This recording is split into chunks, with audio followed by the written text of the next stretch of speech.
ونستعينه ونستغفره ونؤمن به ونتوكل عليه ونعوذ بالله من شرور أنفسنا ومن سيئات أعمالنا من يهده الله فلا مضل له ومن يضلله فلا هادي له ونشهد أن لا إله إلا الله وحده لا شريك له ونشهد أن سيدنا ومولانا محمدا عبده ورسوله صلى الله تعالى عليه وعلى آله وأصحابه وأزواجه وذرياته وأتباعه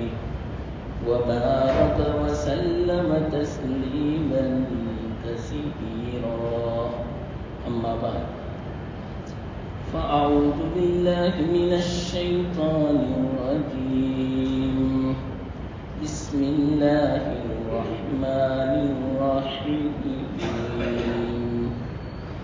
إنما يعمر مساجد الله من آمن بالله واليوم الآخر وأقام الصلاة وآتى الزكاة ولم يخش إلا الله فعسى أولئك أن يكونوا من المهتدين صدق الله العظيم. محترم دوستو، جیسا کہ آپ حضرات کو معلوم ہے گزشتہ جمعہ کو بیان کے بعد مختصر اعلان کیا تھا. اتنا وقت نہیں تھا کہ میں تفصیل سے مسجد کے کام کے بارے میں آپ کو بتلا سکتا. اس لیے پھر مشورہ ہوا کہ اس جمعہ کو اس اعلان کی تھوڑی تفصیل ہو جائے. تو آج خاص بیان کا ارادہ نہیں ہے. ہاں اس کے ضمن میں باتیں آ جائے گی قرآن حدیث کی. اصل مقصد یہ جو ہماری مجلس ہے اعلان کریں. اور اعلان کرنے سے پہلے ایک بات جو قرآن حدیث میں ہے وہ بیان کریں. مسجد جو ہوتی ہے سجدے کی جگہ، یہ مسجد کا معنی عربی لفظ ہے. پوری مسجد کا نام سجدے پر رکھا گیا. اس سے آپ اندازہ لگاؤ اللہ کو سجدہ کتنا پسند. شیطان اسی لیے تو مردود ہوا کہ سجدہ نہیں کیا. اگر وہ سجدہ کر لیتا معلوم نہیں اس کا کیا مقام ہوتا. سجدے کے حکم سے پہلے اس کا مقام تھا طاؤس الملائکہ. یہ لقب تھا اس کا. طاؤس یعنی مور، پیکاک. کتنا عمدہ پرندہ ہے یہ، کتنا خوبصورت ہے. تو یہ لقب تھا اس کا. اور معلم الملکوت، فرشتوں کا معلم. معلم یعنی سکھانے والا، مدرس، استاذ. کیا صلاحیت ہوگی آپ اس سے اندازہ لگاؤ ابلیس کے اندر کہ اللہ تعالیٰ نے اس کو معلم بنایا اور وہ بھی فرشتے کا. حالانکہ فرشتے کیسے عبادت کرتے ہیں؟ ایک لمحے کے لیے اللہ کی نافرمانی نہیں. وہ جانتے ہی نہیں نافرمانی کسے کہتے ہیں. اللہ خود فرماتے ہیں لا یعصون اللہ ما امر. وہ نافرمانی نہیں کرتے. فرشتوں کی تعریف قرآن میں ہے. اللہ جو ان کا حکم دیتا ہے اس پر وہ لبیک کہتا ہے. ایک لمحے کے لیے کافر نہیں. ایسا جذبہ اللہ کرے ہمارا بھی ہونا ہے. یہ جذبہ صحابہ کا تھا. جس وقت شراب حرام ہوئی بعض صحابہ کیسے تھے شراب کا جام منہ کے قریب میں تھا اور اعلان کرنے والے نے اعلان کیا آج سے شراب حرام. یہیں سے جام کو ہٹا کر پھینک دیا. ہے ہمت ایسی ہمارے میں. اور شراب یعنی کیا اس زمانے میں کتنی محبوب معلوم, عورت سے بھی زیادہ محبوب. عورت کی محبت سے بھی 2 قدم آگے شراب کی محبت کے لوگوں میں. بچہ جیسا پیدا ہوتا تھا سب سے پہلے جو گھوٹی دیتے ہیں نا جس کو تحنیک بولتے ہیں سنت ہے تحنیک دینا چاہیے بچے کو. کوئی نیک اللہ کا بندہ ہو اس کا چبایا ہوا کچھ کھانا, مثال کے طور پر کھجور ہے, کھجور وہ چبا ہے نیک بندہ, اور وہ جو چبایا ہوا لقمہ ہے وہ سب سے پہلے بچے کے منہ میں رکھنا, تالو سے چپکا دینا, یہ سنت ہے. اللہ کے رسول صلی اللہ علیہ وسلم سب سے پہلا کھانا بچے کے حلق سے بزرگ کے دہانے مبارک کا چبایا ہوا لعاب اس کے اندر ملا ہوا ہوگا, وہ جب حلق سے نیچے اترے گا تو اس اللہ والے کا اثر اس بچے میں آئے گا. اس لیے سنت ہے. اس کو تحلیل بولتے ہیں, گجراتی میں گوٹی بولتے ہیں, گوٹی. تو عرب میں کیا تھا معلوم, بچہ جیسے پیدا ہوتا شراب کی گوٹی کی طرح, تو بچہ کیسا ہو جاتا تھا شراب کا دل دادا. جیسے حجاج بن یوسف خون کا عاشق تھا, دل دادا تھا. جب تک وہ خون نہیں دیکھتا تھا وہاں تک کھانا حلق سے نیچے نہیں اترتا تھا. کتابوں میں ہے کہ جس کو پیدا ہوا کسی عورت کا دودھ منہ میں نہیں لیتا تھا, شیطان انسان کی شکل میں آیا, اس نے مشورہ دیا کہ بچے کو کیا ہو رہا ہے, کہ بچہ دودھ نہیں پیتا, بہت روتا ہے, 2-3 دن سے مر جائے گا بھوکے اور روتے ہوئے. تو کہا ایک علاج بتاؤ, کہ بتاؤ آپ کا بہت ایسا. شیطان تھا. اس نے کہا بکرا ذبح کرو اور اس کا خون اس کو چٹاؤ, خون کی گوٹی دو.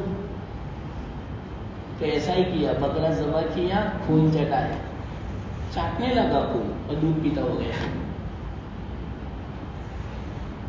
اس کے بعد سے اس کی عادت بن گئی, جب تک وہ خون نہیں دیکھتا تھا وہاں تک اس کو اچھا نہیں لگتا تھا.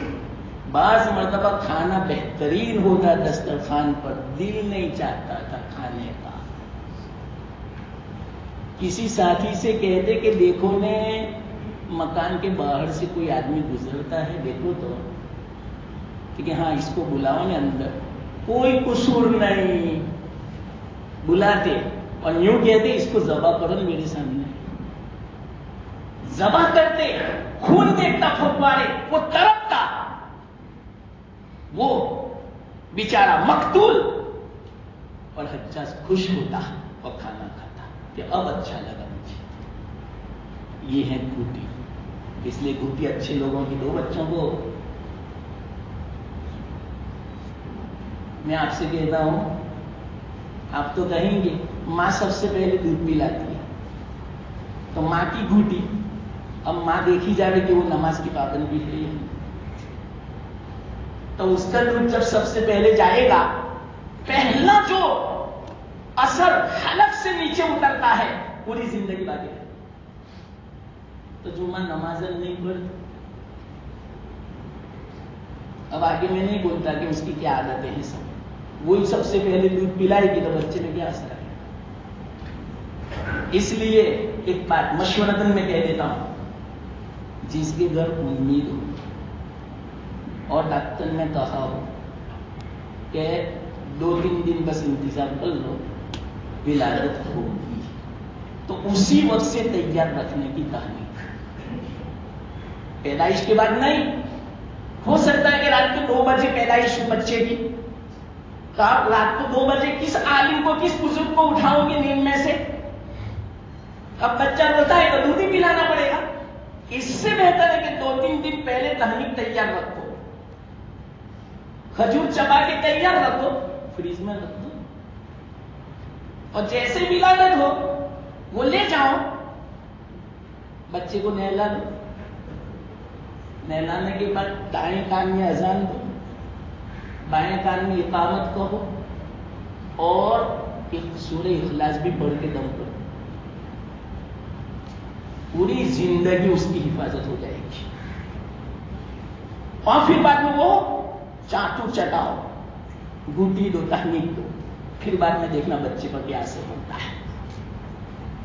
خیر یہ تو ضمن بات تھی، میں سمجھا کہ لوگ آ جائے تو اعلان شروع کرو. یہ بھی ایک دینی بات تھی. تو عرب میں سب سے پہلی جو گھٹی دی جاتی تھی شراب. آپ اندازہ لگاؤ وہ کیسے عادی ہوئی شراب کی.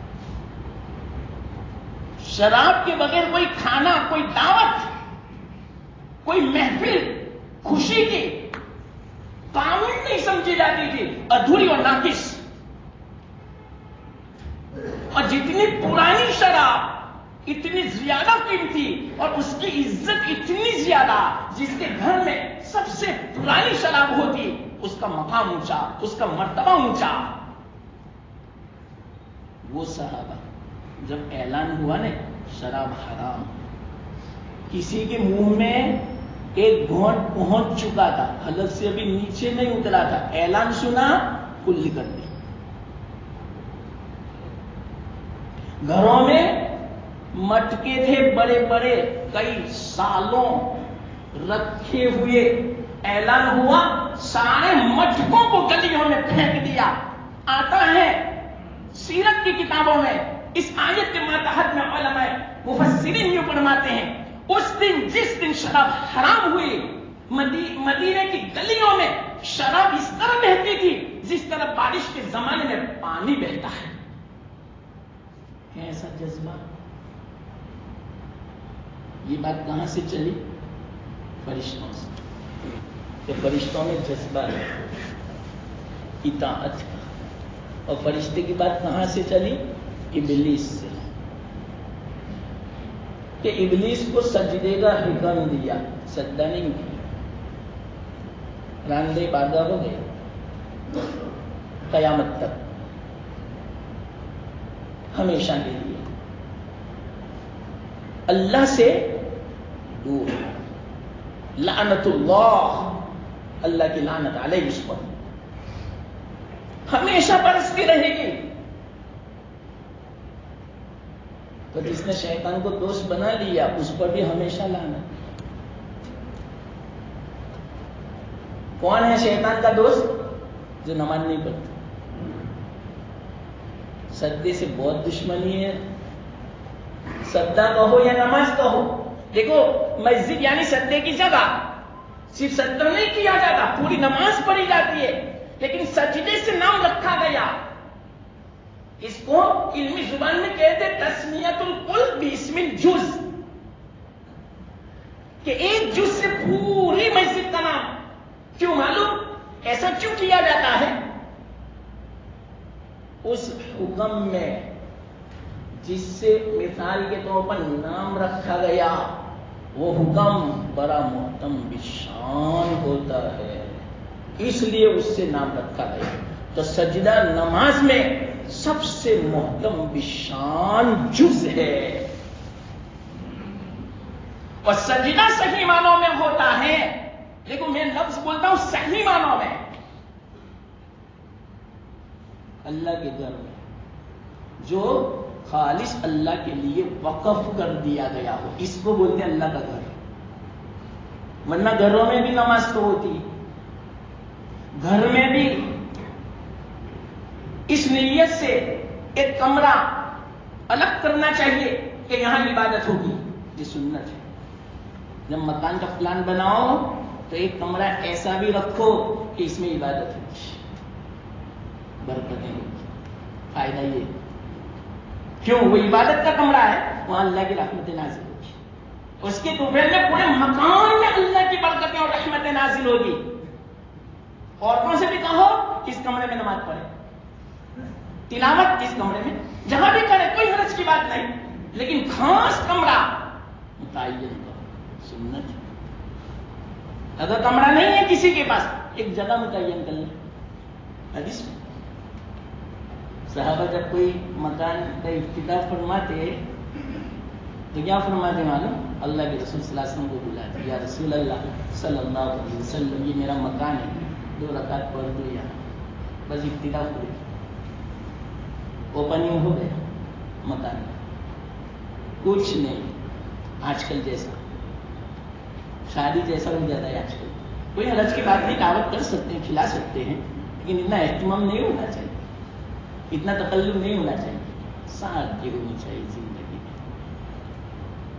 تو سجدے کی جگہ یعنی نماز کی جگہ، پورے نماز کو سجدے سے تعبیر فرمایا، تو اسی طرح پورے اس اللہ کے گھر کو مسجد سے تعبیر فرمایا، یہ سجدے کی جگہ ہے۔ تو صحیح معنوں میں نماز اللہ کے گھر میں جو ادا کی جائے وہ ہے نماز۔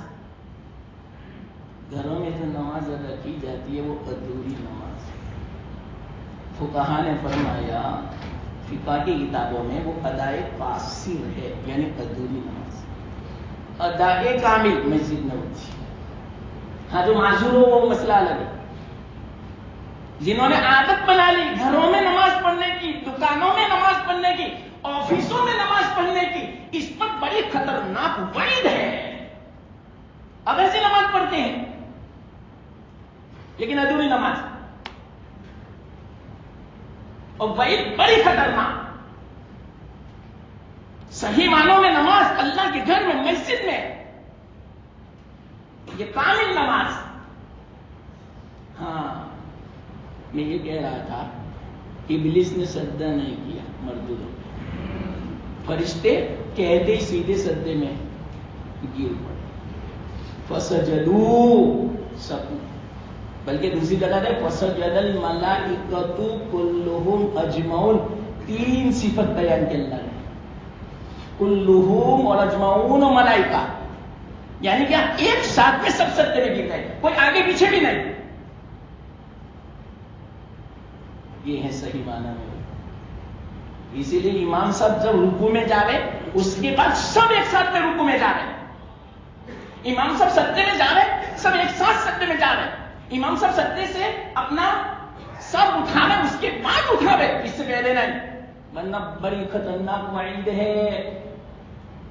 امام سے پہلے کچھ نہ کرے، امام جب سلام پھیرے اس کے بعد سلام پھیرے، سن لینا مسئلہ۔ امام نے کہا السلام علیکم ورحمۃ اللہ، اس کے بعد بولو السلام علیکم، امام کے ساتھ السلام علیکم مت بولو، سنو مسئلہ۔ اگر امام نے السلام کہا اور آپ نے امام کے میم السلام منہ امام سے پہلے آپ نے منہ کہہ دیا، آپ کی نماز فاسد. مسئلہ سمجھے؟ نماز فاسد گئی نماز آپ. اس لیے اتاوڑ مت کرو، نماز پوری ہونے والی ہے، جلدی مت کرو. امام صاحب جب السلام علیکم ورحمۃ اللہ، اس کے بعد بولو السلام علیکم ورحمۃ اللہ. دوسری مرتبہ السلام علیکم ورحمۃ، اس کے بعد بولو السلام علیکم. یاد رکھنا ہی مسئلہ. یہ تو زندہ میں ایسی بات چلی آ رہی ہے، میں لوگوں کا انتظار کر رہا ہوں. تو اصل نماز اور صحیح معنوں میں دیکھا جاوے تو عبادت بھی نماز ہی ہے.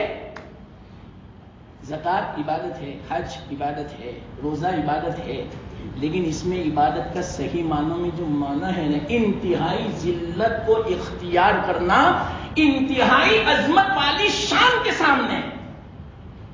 اور سب سے بڑی عظمت والی کوئی ذات ہے تو وہ اللہ رب العزت کی ذات ہے. اور سب سے دنیا میں عزت والی اگر کوئی چیز ہے تو مومن کی پیشانی ہے. کہ پیشانی کسی کے سامنے جھک نہیں سکتی، ذلیل نہیں ہو سکتی. ہاں اگر کسی کے سامنے جھک سکتی ہے، ذلیل ہو سکتی ہے، تو انتہائی عظمت والی ذات کے سامنے جھک سکتی ہے. اس کو بولتے ہیں سجدہ. اور سجدہ ہوتا ہے مسجد میں، اور یہ ہے صحیح معنوں میں عبادت. زکات میں تو آدمی پیسہ دیتا ہے، یہ تو اللہ کی صفت ہے دینا. روزے میں کھانے پینے سے رک جاتا ہے، یہ تو اللہ کی صفت ہے، اللہ کھاتا پیتا نہیں. اس لیے علماء نے فرمایا صحیح معنوں میں اگر کوئی عبادت ہے تو نماز. اور نماز ادا ہوتی ہے مسجد میں، اسی لیے نماز کی بڑی اہمیت ہے. صرف ایک بات بیان کروں، نماز دین کا ستون ہے. اس کے بغیر دین کی عمارت کھڑی ہو ہی نہیں سکتی. کوئی آدمی مومن ہو اور نماز نہ پڑھے، وہ مومن ہے ہی نہیں صحیح معنوں. بلکہ بعض ائمہ نے تو بڑی خطرناک وعید فرمائی، من ترک الصلاۃ عمدا فقد کفر، کافر ہو گئے.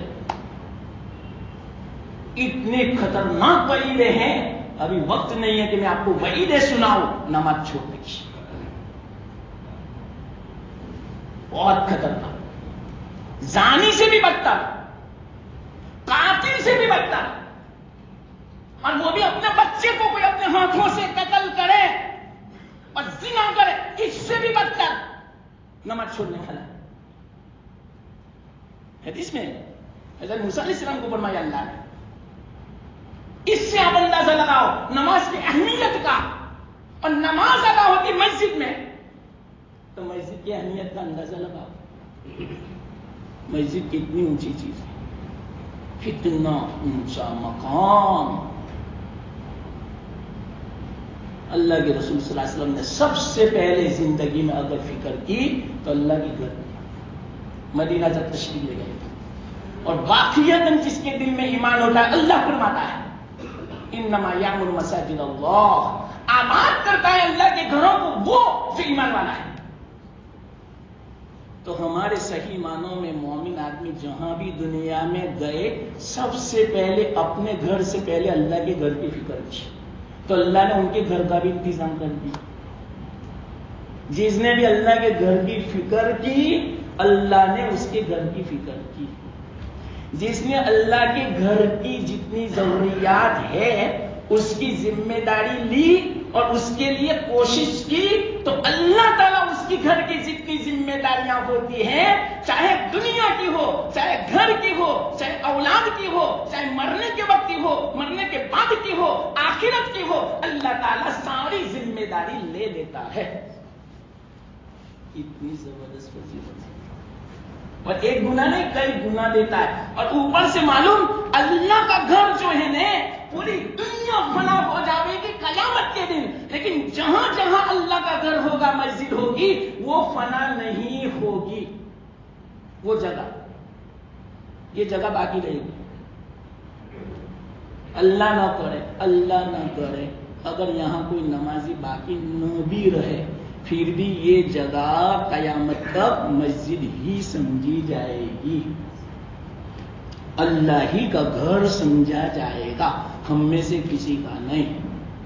لیکن ایک بات آپ کو میں بتاؤں، جو اللہ کا گھر وہ ہمارا گھر، اب کسی خاص آدمی کا نہیں، تمام مسلمانوں کا ہو گیا۔ کیوں؟ اللہ ہمارا، تو اللہ کا جو کچھ ہے وہ سب ہمارا۔ من کان للہ کان اللہ لہ، اور جو اللہ کا ہو گیا اللہ اس کا ہو گیا۔ تو صحیح میں کہتا ہوں، جو اللہ کا ہو گیا دنیا اس کی ہو جائے گی، اس کی ہے دنیا، دنیا خادم بن جائے گی۔ واللہ قسم میں کھاتا ہوں اس بات، یہ جتنے بھی دشمن ہیں نا، جانی دشمن، دوست بن جائیں، قرآن میں حدیث میں ہم اللہ کے بن جانے کی مرتبہ دیکھو، ایسی محبت کریں گے۔ ارے اس کی بات کرتے ہو، جانور جو خونخوار جانور، شیر، بھیڑیے ہمارے تابع بن جائیں گے اگر ہم اللہ کے تابع بن جائیں، لیکن ہم نفس کے تابع ہیں، اپنی عورتوں کے تابع ہیں، اپنی بچیوں کے تابع ہیں، اولاد کے تابع ہیں، سماج کے تابع ہیں ہم۔ سن لو، بڑی درد والی بات کہتا ہوں، یہ دل کی قرآن میں آپ کے سامنے رکھتا ہوں، ہم اللہ کے تابع نہیں ہے۔ بات یہیں سے چلی، فرشتے اللہ کے تابع ہیں، ہم نفس کے تابع ہیں، نفس کے غلام ہیں۔ اللہ بچائے، بڑی خطرناک بات ہے۔ ایک مرتبہ اللہ کے تابع بن جاؤ، پھر بعد میں دیکھنا دنیا اللہ فرماتا ہے تمہارے تابع بنا دوں گا، تمہاری چاہت کے مطابق فیصلے ہوں گے۔ خیر، تو یہ اللہ کا گھر ہے، اس کے بارے میں مجھے کہنا تھا، گزشتہ اعلان ادھورا ہوا۔ تو مسلمان جہاں کہیں گیا سب سے پہلے اللہ کے گھر کی فکر تھی۔ میں واقعہ سنا تھا لیکن اب ٹائم نہیں ہے، وہ واقعے میں سنانے کا ارادہ کیا تھا، پھر کبھی انشاءاللہ۔ ہاں، تو گزشتہ جو اعلان ہوا آپ سب کو معلوم ہے کہ مسجد کا کام چل رہا ہے، الحمدللہ نیچے کا کام پورا ہو گیا اللہ کے فضل و کرم سے۔ اور اللہ کے جو نیک بندے جو اس طرف اللہ نے ان کو توجہ دلائی، اللہ ہی کی توفیق سے ہوتا ہے، یاد رکھنا، بغیر اللہ کی توفیق کے ایک روپیہ بھی کوئی خرچ نہیں کر سکتا۔ میرا ایمان ہے اس بات پر، نہ سبحان اللہ بول سکتا ہے اللہ کی توفیق کے بغیر۔ اس لیے اپنا کمال نہ سمجھے، جس نے جو کچھ بھی اللہ کے راستے میں ہو، مسجد میں ہو، مدرسے میں ہو، غریبوں کی مدد ہو، واللہ میں کہتا ہوں اس کے اوپر اللہ کی رحمت ہے کہ اللہ نے اس کو نیک کام کی توفیق عطا فرمائی۔ اس لیے ہمیں اللہ تعالیٰ سے ہمیشہ دعا کرنی چاہیے، اللہ ہمیں نیک کام کی توفیق ہمیشہ عطا فرماتے رہنا۔ تو الحمدللہ اصحاب خیر نے جو توجہ دی، اللہ تعالیٰ کی توفیق سے وہ کام تو پورا ہو گیا۔ اب اصل کام یہ ہمارا ہے، آج یہ حالت دیکھ لو اس کی، انشاءاللہ العزیز ہماری کوشش ہے، ہمارا ارادہ ہے کہ یہ جو جماعت خانہ ہے رمضان المبارک پہلے تیار ہو جائے، اور اللہ سے واقعتاً ہمیں انشاء ہے، اللہ سے قوی امید ہے، اسباب کے اعتبار سے بھی، اور دعا اللہ تعالیٰ سے کرتے ہیں کہ انشاءاللہ العزیز رمضان المبارک پہلے یہ جماعت خانہ ایسا نہیں ہوگا، بڑا خوبصورت ہوگا۔ کیوں معلوم؟ اس لیے کہ حضرت عثمان نے جب کام شروع کیا مسجد نبوی کا تو بعض صحابہ نے اعتراض کیا کہ اللہ کے رسول صلی اللہ علیہ وسلم کی مسجد سادہ تھی، اس کو کیوں آپ ختم کرتے ہو اور ہائی فائی بناتے ہو؟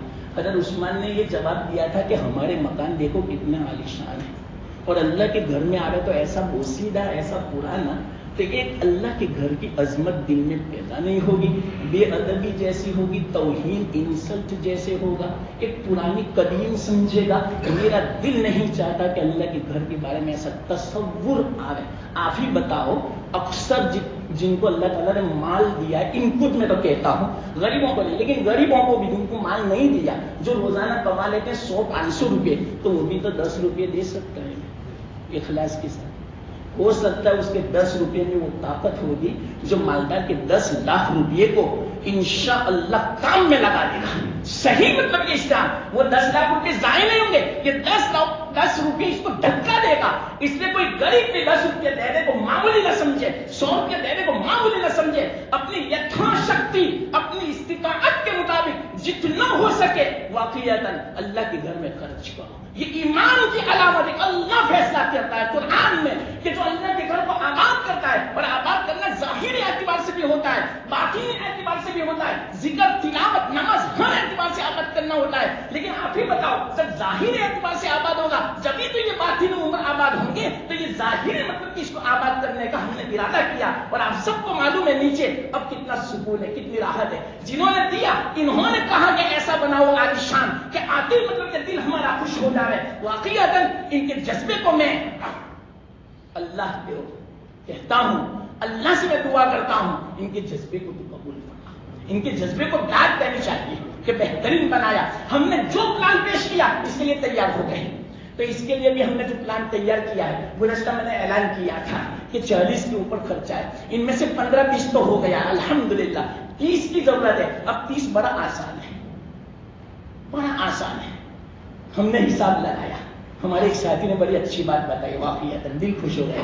انہوں نے کہا ایسا مت کرو مولانا کہ یہ جو 30 لاکھ کا جو خرچہ ہے ہر مسلح پر تقسیم کر دو. تو ہم نے مسلح پر تقسیم کیا تو 380 مسلح یہاں پر ہیں, ایک ساتھ میں 380 آگے پیچھے نماز پڑھ سکتے ہیں. تو ہر مسلح پر 10,000 کا خرچہ, 10,000 معمولی ہے. میں صحیح کہتا ہوں 4 مہینے میں 10,000 دینا کوئی مشکل نہیں. ہم یہ بھی نہیں کہتے کہ آج ہی 10,000 دے دو, آج 2,000 دیے, پھر 2,000 دیے 15-20 دن کے بعد, کوئی مشکل نہیں. لیکن یاد رکھنا اس کا بدلہ کتنا اللہ دیتا ہے. اور سب سے بڑی بات آپ کے لیے صدقہ جاریہ ہو جائے گا. اور اللہ کے رسول صلی اللہ علیہ وسلم فرماتے ہیں اللہ کے راستے میں جو دیتا ہے مال میں کمی نہیں ہوتی. قسم کھا کے اللہ کے رسول فرماتے, قسم کھانی پڑی اللہ کے رسول صلی اللہ علیہ وسلم کو کہ ایمان رکھو اس بات پر, جو اللہ کے راستے میں خرچ کرتا ہے اس کے مال میں کمی نہیں آتی. تو کمی نہیں آئے گی, وہ اللہ میں کہتا ہوں. اور سب سے بڑی بات ہمارے جو مرحومین ہیں ان کی بھی ہم یاد کریں.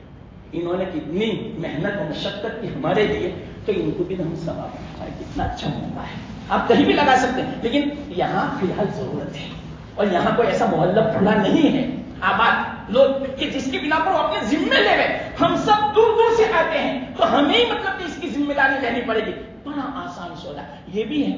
5 دوست ہیں, 5 دوست مل کر ایک مسلح کی ذمہ داری لے لیں. آج کل تو مہینے میں دوست لوگ بھی کتنے ہزار خرچ کر دیتے ہیں, بیسن کے اندر, موبائل کے اندر, فلانے گیم کے اندر. تو یہ تو اللہ کے راستے میں خرچ کرنا ہے, اللہ راضی ہو جائے گا. معلوم نہیں کیا کیا ہمارے بارے میں فیصلے ہو اللہ کی طرف سے کہہ سکتے ہو. اللہ میں نے کہا کہ وقت نہیں ملتا ورنہ تفصیل سے ان باتوں کو میں آپ کو سمجھاتا. ہاں تو بڑا آسان ہے. 5 دوست یا گھر میں 5 افراد ہیں, بیوی ہے, بچی ہے, ان کو گھر میں بات رکھو کہ اس طرح ہے, تو بھی 2,000 نکال, تو بھی 2,000, سب کی طرف سے ایک مسلح. اور ہمارا تو ثواب ملے گا ہی. اور ہم نے اگر نیت کی ہمارے والدین کو بھی ملے, ہمارے بھائی بہنوں کو ملے, ہمارے رشتے داروں کو ملے, ارے بلکہ پوری امت کی نیت کرو تو پوری امت کو ملے گا. اور اللہ نے جس کو زیادہ دیا ہے تو ایک ساتھ میں 5 مسلح کی بھی ذمہ داری لے سکتا ہے. اور اگر زیادہ دیا ہو, اگر ہو سکے تو ایک کام کی ذمہ داری بھی لے سکتا ہے. مثال کے طور پر گرے نائٹ کا خرچہ 3 لاکھ ہے, تو کوئی اپنی طرف سے مطلب کہ گرے نائٹ کا خرچہ اٹھا لے, آہستہ آہستہ دے گا, ایک دم سے دینا بھی نہیں ہے. اور اسی طرح ٹائلس کا مطلب کہ 2.5 لاکھ کا خرچہ ہے, نیچے یہ سب, تو اس کا 2.5 لاکھ. اور محراب کی جو ٹائلس ہے وہ 1 لاکھ ہے, تو وہ تو الحمدللہ انتظام ہو گیا. ایک آدمی نے کہا کہ پورا محراب میری طرف سے ہوگا. اور اسی طرح وائرنگ خرچ جو مزدوری کے ساتھ الیکٹرک وہ سب 2.5 لاکھ کا خرچہ ہے, تو وہ بھی کوئی ذمہ داری لے سکتا ہے. شاید میرے خیال سے اس کی بھی ذمہ داری کسی نے لے لی ہے بھائی. ہاں چلو وائرنگ کی بھی لے لی ہے. اور اسی طرح ایئر کنڈیشن جو ہے 8 لاکھ کا خرچہ, ہم سب کو ضرورت پڑتی ہے. دیکھو ابھی سردی کا زمانہ, گرمی محسوس ہو رہی ہے, تو گرمیوں میں آج کل 8 مہینے گرمی رہتی ہے. انشاءاللہ 8 مہینے تک آپ کو اے سی چلایا جائے گا انشاءاللہ العزیز. تو اس کا بھی اگر جتنی ٹھنڈک محسوس کریں گے, جو عبادت کرے گا سارا ثواب اس کو ملے گا. واقعیت بڑا اچھا ہوتا ہے. پھر بعد میں یو پی سی فریمنگ جو ہے وہ, اور یو پی سی سیلنگ 2 لاکھ کی. دیکھو انشاءاللہ نیچے بننے کے بعد کتنا خوبصورت لگا, اس کو بھی ہم خوبصورت, آپ بھی خوش ہو جاؤ گے جب تیار ہو جائے گا تو.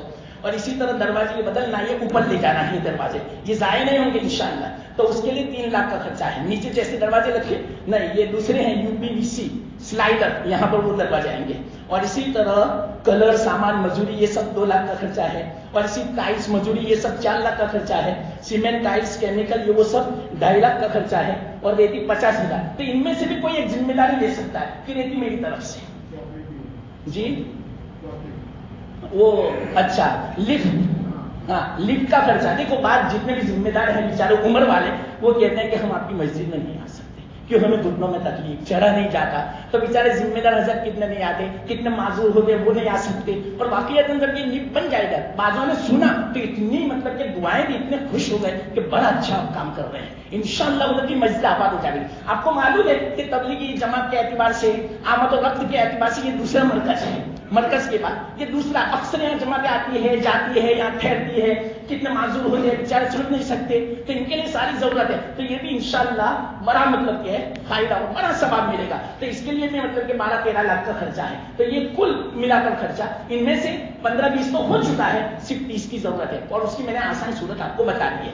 یا تو ان میں سے کوئی ایک ذمہ داری لے لے گئے، یا تو ایک مسلح کی ذمہ داری کس طرح لے گئے، 2 مل کر، 5 مل کر، پورا گھر مل کر، تو 10,000 روپے دینا کوئی مشکل نہیں ہے، اور اگر ہو سکے، ابھی وقت نہیں ہے ورنہ ابھی میں نام لکھنا شروع کر دیتا، لیکن نیچے بھی ہمارے کو نظام بھائی، حنیف بھائی اور اسی طرح امتیاز بھائی ہوں گے، تو ان کو بھی آپ نام لکھا سکتے ہیں، اور جتنا کیش ہو سکے اتنا نقد بھی دے سکتے ہیں، ہر جمعہ کو لکھا ہو، اور اسی طرح انشاءاللہ بھی مشورہ ہونے والا ہے، تو 19 تاریخ 2 دن کے بعد یہ کام شروع ہونے والا ہے، تو انشاءاللہ اس کا انتظام اوپر ہوگا جمعہ کے دن، اور عام نمازوں میں تو بہت بہت تو ہمارے 60-70 منٹ کے مسلی ہوتے ہیں، تو اس کے لیے تو نیچے عبادت خانہ بن چکا ہے، تو وہی نماز ہوگی انشاءاللہ العزیز، اور جس کو جو کچھ کہنا ہو مشورتاً تو آپ ہم مشورتاً آپ کہہ سکتے ہیں، یہ بھی ایک مسجد کی مدد ہوگی، جس طرح بولتے ہیں نا، چاہے دام میں ہو، دل میں ہو، سکون ہو، قدم میں ہو، کسی بھی طرح بس اللہ کے گھر میں آپ حصہ لگاؤ، اللہ تعالیٰ قبول فرمائے، اللہ نے جو کہنے کی توفیق عطا فرمائی، قبول بھی فرماوے اور ہمارے لیے آسان بھی فرمائے، اور خاص ایک بات دعا بھی کرتے رہنا کہ اللہ کرے رمضان پہلے یہ تیار ہو جائے، اور آپ کی اگر ضرورت پڑے ساتھ دینے کی، خدمت کی، کام کی، تو اس کے لیے ہر وقت آپ تیار رہیں، تیار رہو گے انشاءاللہ۔